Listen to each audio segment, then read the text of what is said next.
All right, factoring. Factoring on your midterm will have 2 questions. It'll look just like what you are looking at, that front page. There will be 1 multiple choice, and there will be 1 free response. Like all 5 topics, there will be 1 multiple choice, 1 free response. One of them will ask you to factor, and one of them will ask you to find the solutions. There's slight differences between the 2, and we're going to make sure we note that. You all got a cheat sheet. On the front is a big thing called the X method. That is how we factor. On the back side are the lists of all of your factors, which we know is extremely useful for factoring. You will see that exact sheet on your midterm. It will be stapled to the back, and you will get to tear it off. So I would keep that sheet close. That is the only one you get. Do not lose it. Multiple choice. Factor the following quadratic expression. Here's our quadratic, and our goal is to factor it. If you do not recall, factoring means we are rewriting that 3-term quadratic that has an ABC in this form: x plus or minus a number, x plus or minus a number. This is what factored form looks like. You oftentimes also have a GCF you put out front. So your answer will be your GCF, your first factor, your second factor. That is what it looks like to be in factored form. You can look at A, B, C, and D.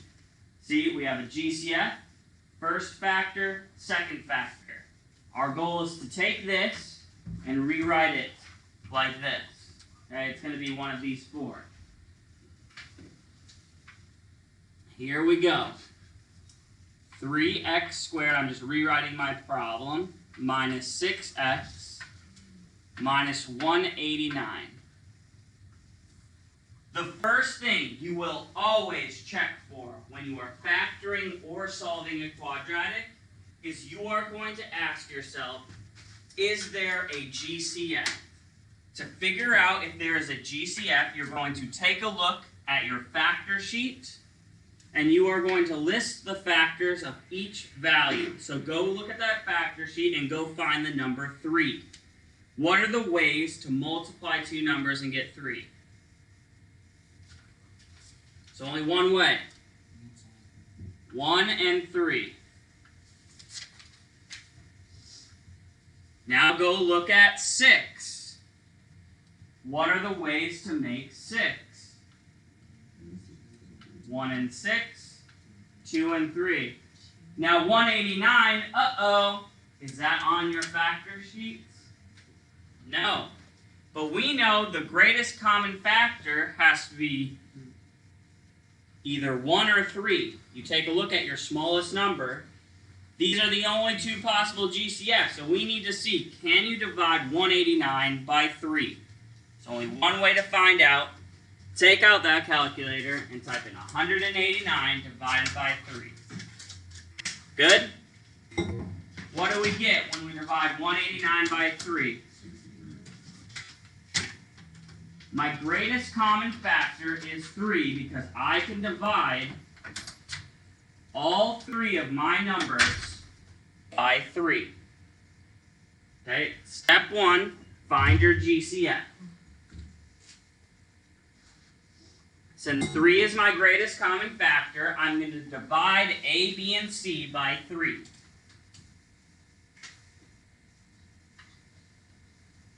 Three divided by 3 is 1, 1x squared. 6 divided by 3 is 2, so minus 2x. And 189 divided by 3 is 63. Minus 63. And we took out 3 as our GCF.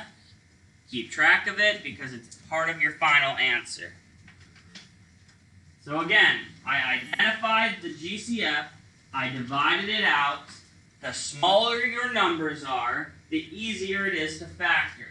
If you forget to take out the GCF, then your final answer will be missing the GCF.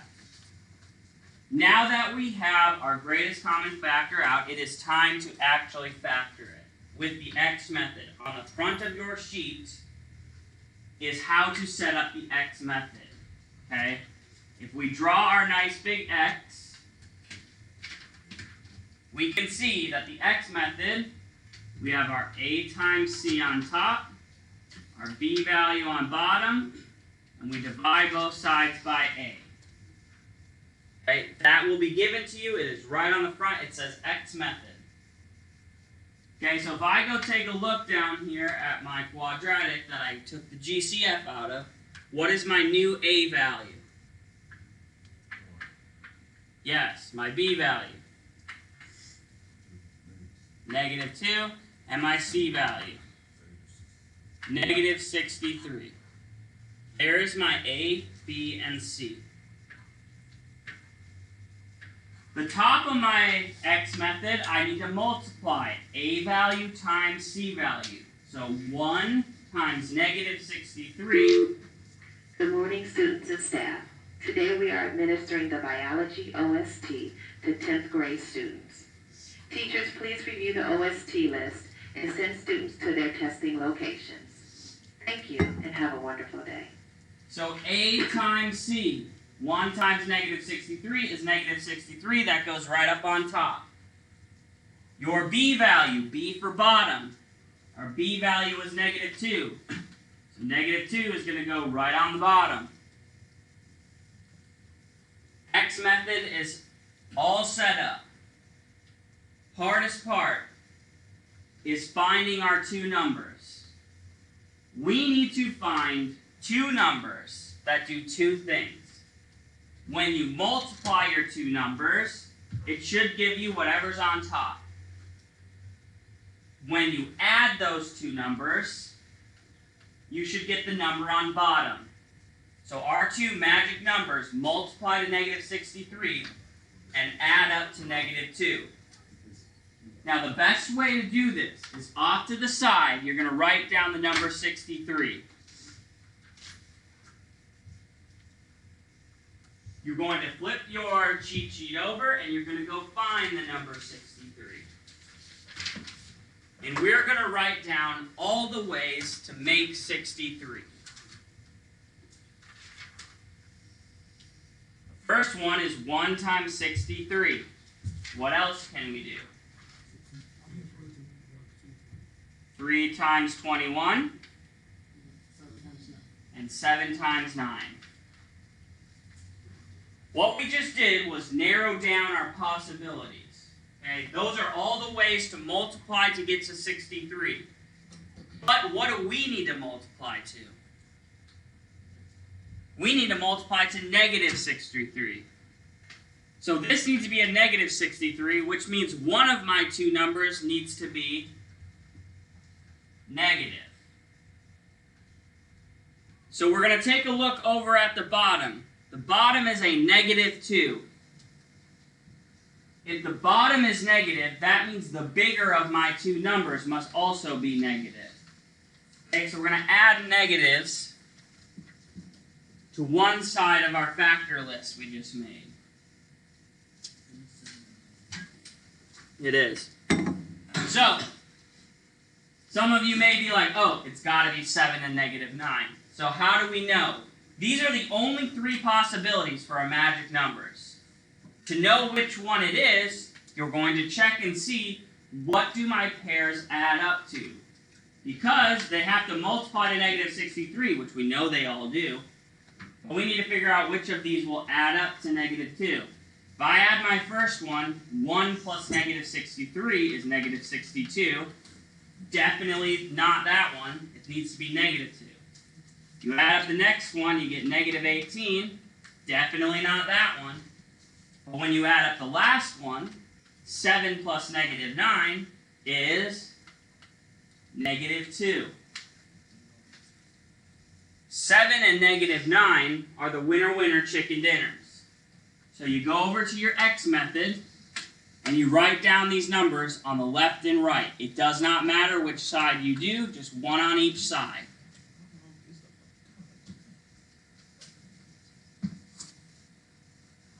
The only thing I have left to do is do what to both sides now?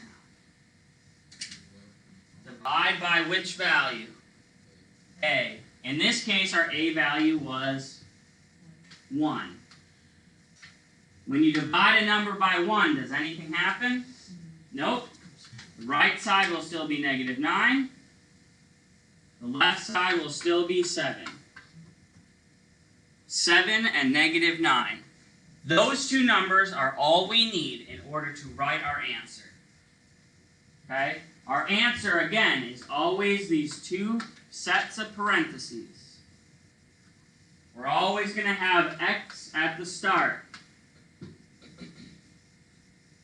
We're going to put our GCF in the very front, which what was our GCF? 3. Okay, now I take my numbers I found on the left and right, and I just put them right after the x. One of them was 7, and it's positive, so plus 7. We can write plus -9 or just -9, -9. This is our quadratic factor. 3 times x plus 7 times x minus 9. So we'll go up 3 times x plus 7 times x minus 9. And our answer is C. That is how you factor a quadratic. Do we need any clarifying questions? We're going to do another. Again, GCF taken out. Set up your x method. Hardest part is finding your two numbers that multiply to the top, add to the bottom. Simplify the left and right side. Write your answer. Okay, next is your free response. Free response, you are required to show all of your work, which sounds bad, but it is a good thing. You can do a lot of the steps correct, and even if you make minor mistakes, you will earn most of the points. We look at more than your answer. The difference between that first question and this one is this one we are not asked to factor it, we are asked to solve. When you see the word solve, that means we need to know what x is equal to. We do not need to write it in factored form. We just need to know what does x equal. But it's essentially the same thing. Okay, so the first thing we are going to do is we always check for our GCF. What are all of the ways to make 2? 1 and 2. That is it. It's the only possible way to make 2. Which means our only possible GCFs are 1 and 2. Can you divide 9 by 2? Nope. Can you divide 35 by 2? So the GCF is 1. Do we really need to divide everything by 1? No. There's no GCF in this problem.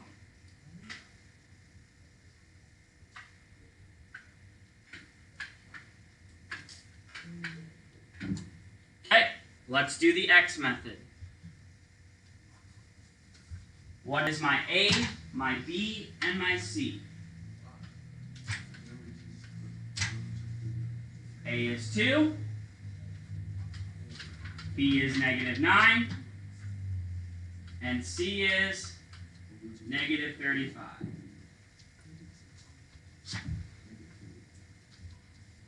Once you have your A, B, and C, we can do our x method. Draw a nice big X.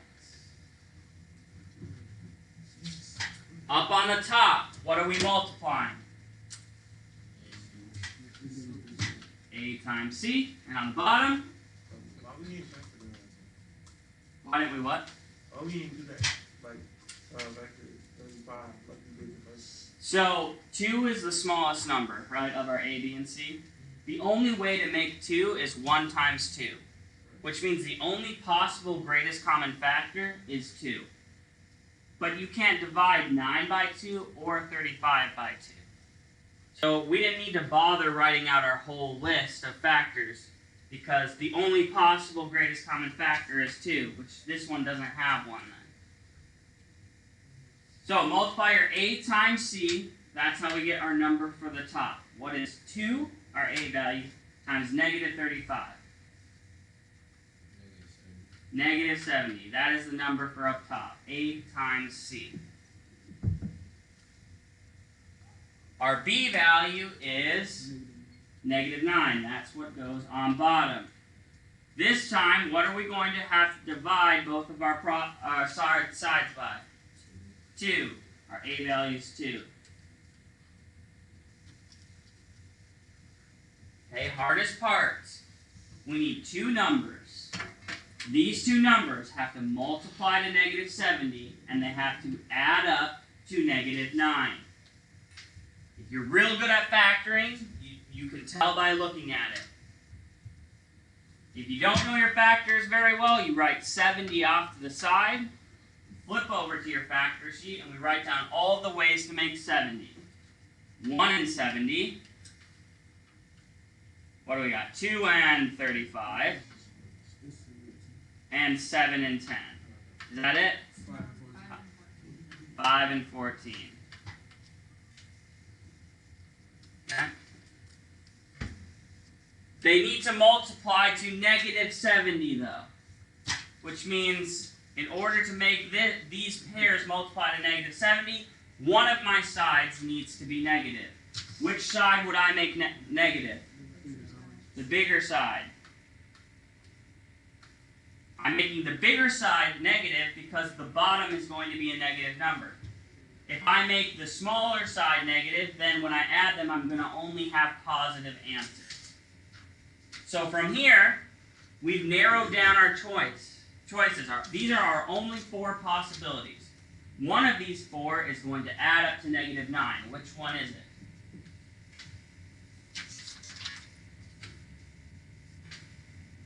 Well, if I look, 1 plus negative 70 is negative 69. Can't be that one. It's 5 and negative 14. When we add these two together, 5 plus negative 14, you get negative 9. This pair multiplies to negative 70 and adds up to negative 9. Those are our winner-winner chicken dinner. And we put them on the left side and the right side. And again, it does not matter. It does not matter if you flip-flop them. You could have wrote negative 14 first and 5 second. Okay, we're not factoring this one, we're just solving it. So all we need to do is simplify the left and right side and flip our signs. Okay? If you do not remember, when you solve, you flip the left and right side. When you're factoring, you do not. But when you solve, you flip the left and right side. So we need to figure out 5 over 2. Can that be simplified? Nope. How do you check? Go ahead and type in 5 divided by 2 in your graphing calculator and click Math, Enter, Enter. You should see it stayed 5 over 2. That's because 5 over 2 is already a simplified fraction. On the right side, type in negative 14 over 2 and click Math, Enter, Enter.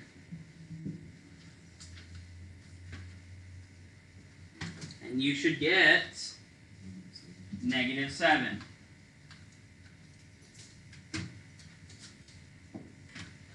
Okay, these are my factors. If I wanted to write my factored forms like I did in the multiple choice question, I would do my parentheses and plug in my numbers.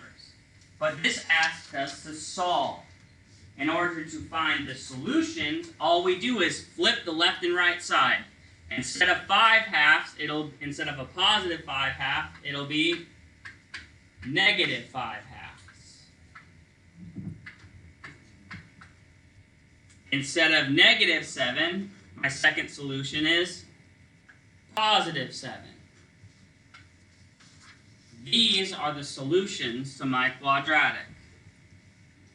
Negative 5/2 and positive 7. That is how you solve a quadratic. Very similar up until the very end.